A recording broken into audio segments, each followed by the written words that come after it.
Food Kakatiya 2 non veg, rice, veg meals.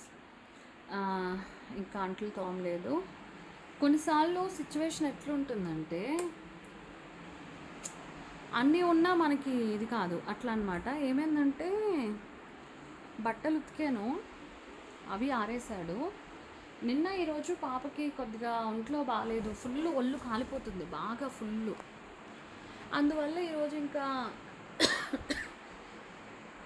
స్కూల్కి పంపించడానికి కూడా కోఆపరేటివ్గా అనిపించలేదు. నిన్న కూడా స్కూల్ దగ్గరికి వెళ్ళి మధ్యాహ్నం స్కూల్ నుంచి తీసుకొచ్చేసాము, ఎగ్జామ్స్ ఉన్నాయి ఇప్పుడు. ఇంకేమైందంటే సరే ఇంట్లో ఫీవర్ మెడిసిన్ ఉంది వేసాము. అయితే కూడా రాత్రి అంతగానో ఫుల్ ఒళ్ళు కాలిపోతుంది. అట్లనే రాత్రి బర్త్డే ఉంటే అలానే తీసుకుని వెళ్ళాము, అయిపోయింది.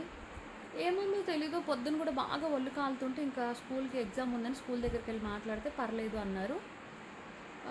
సరే అని రెగ్యులర్ మేము ఒక హాస్పిటల్కి తీసుకెళ్తాం పాపని. ఆయన 11కి వస్తాడు, అప్పుడు 9 అవుతుంది టైము. పాపకు బాగాలేదు కదా అని వేరే నేను రెగ్యులర్ వెళ్ళే హాస్పిటల్, నేను చూపించుకునే హాస్పిటల్లోనే కిడ్స్ డాక్టర్ కూడా ఉంటే నేను వెళ్ళలేదు. అవికి చెప్పాను ఫీజు కొద్దిగా ఎక్కువైనా పర్లేదు. అది కూడా ఏంటో డ్యూరేషన్ 1 డే అంటే ఇప్పుడు మన ఫీజు కడితే డ్యూరేషన్ 1 వీక్ ఉంటుంది, 1 డేనే అంట. ఫీజు కూడా కాస్ట్లీ. సరే అని వెళ్ళారు, వెళ్ళి చెప్పారు మెడిసిన్ చాలా తీసుకుని వచ్చాడు. ఆల్రెడీ ఇంట్లో మెడిసిన్ ఉన్నాయి, అవి తీసుకుని వెళ్ళు, అవి కాకుండా ఏదైనా కావాలంటది అంటే అట్లా సరే అయిపోయింది. వచ్చిన తర్వాత పరగడుపున ఒక మెడిసిన్ వేయాలంట, అది వేస్తే కడుపులో చెత్త క్లియర్ అవుతుందట. అంటే నాకు అప్పుడే డౌట్ వచ్చింది, కడుపులో చెత్త క్లియర్ అవ్వడం ఏంటని. ఆ మెడిసిన్ వేసాడు. తర్వాత ఒక యాపిల్ ముక్క తినింది, మళ్ళీ వేరే మెడిసిన్స్ కూడా వేసాడు. ఇడ్లీ కొద్దిగా తిన్నట్టుంది అంతే. సడన్గా పాపకి continue watery motions, dark brown colour. 1 నిమిషం వెళ్తుంది, ఇట్లా కడిగి తీసుకురాగానే మళ్ళా అట్లా ఎన్నిసార్లు.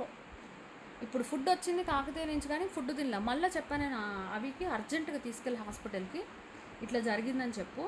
ఒక మెడిసిన్ తీసుకున్నప్పుడు అది దేనికి ఏంటి చూడాలి కదా, అలా ఏంటి ఇలా అని చెప్పేసి అన్నాను.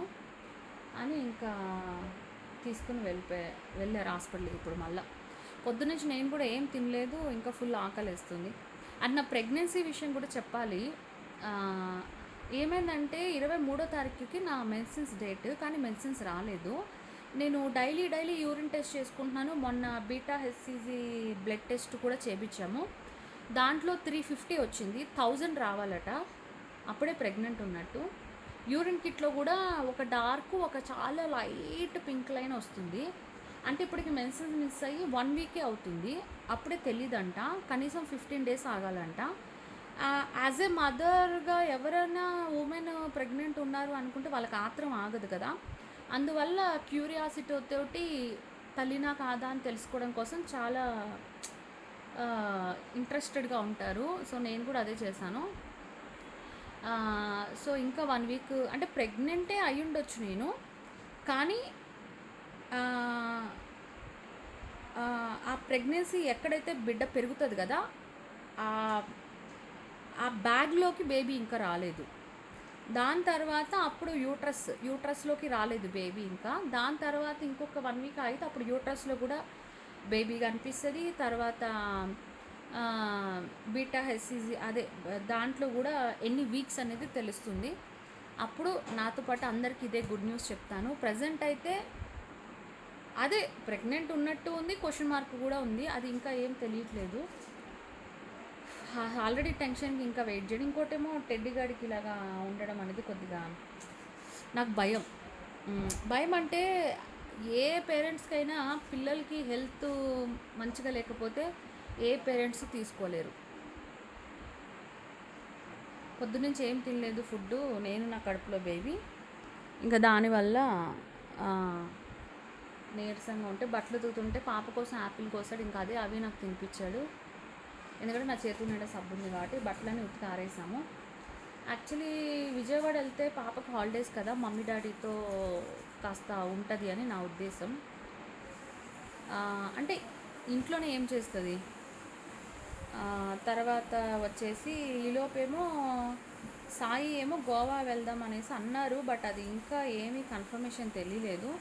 ఒకవేళ ఆ ప్లాన్ ఉంటే అటు వెళ్తాము, లేదంటే కనీసం విజయవాడ అన్న వెళ్దామని నా ఉద్దేశం. మరి ఏమవుతుందో ఏమో చూడాలి. ఇంకేమైనా చెప్పాలా?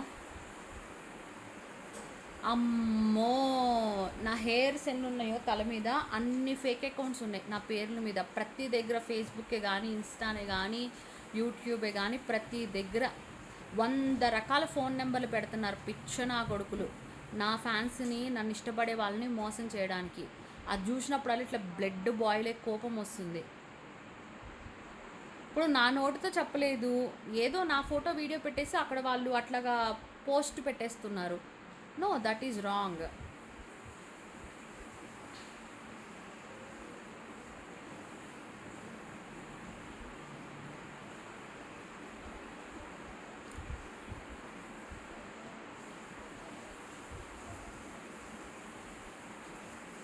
ఏ మాటతో తిట్టాలి అర్థం కావట్లే. అంటే వాళ్ళు మగాళ్ళు కాదు, వేస్ట్ నా కొడుకులు, బతకడం చాతకాని నా కొడుకులు, ఆడపిల్ల సొమ్ము తిని బతికే నా కొడుకులు, నా ఉసురు తగిలి, నా పాపం తగిలి రకరకాల వింత రోగాలు వచ్చి ఒక్క మనిషి కూడా తోడు లేకుండా చచ్చిపోతారు నా కొడుకులు. నా పేరు మీద ఫేక్ చేసే నా కొడుకులు. అంటారు కదా, ఈ రోజులు ఎలా ఉన్నాయంటే ఎప్పుడు పాపం అప్పుడే తగిలిపోద్ది, నెక్స్ట్ జన్మగాడ కాదు.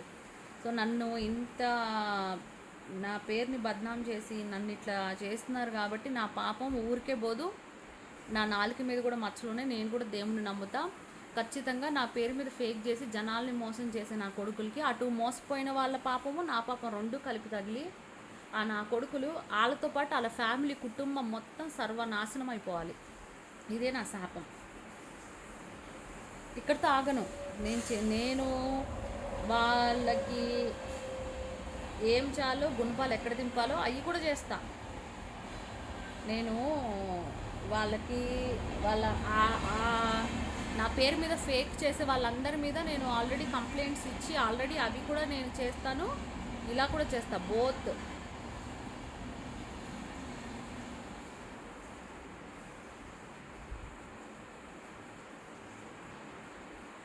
నా అమ్మ అయ్యా మొగున్నే వదలను తప్పు చేస్తే. మీరెవర్రా నా కొడకల్లారా నా పేరు మీద ఫేక్ చేయడానికి? చూస్తా, మీ అంతు చూస్తా. నేను మీ సుల్లి కోసి మీ నోట్లో పెడతా.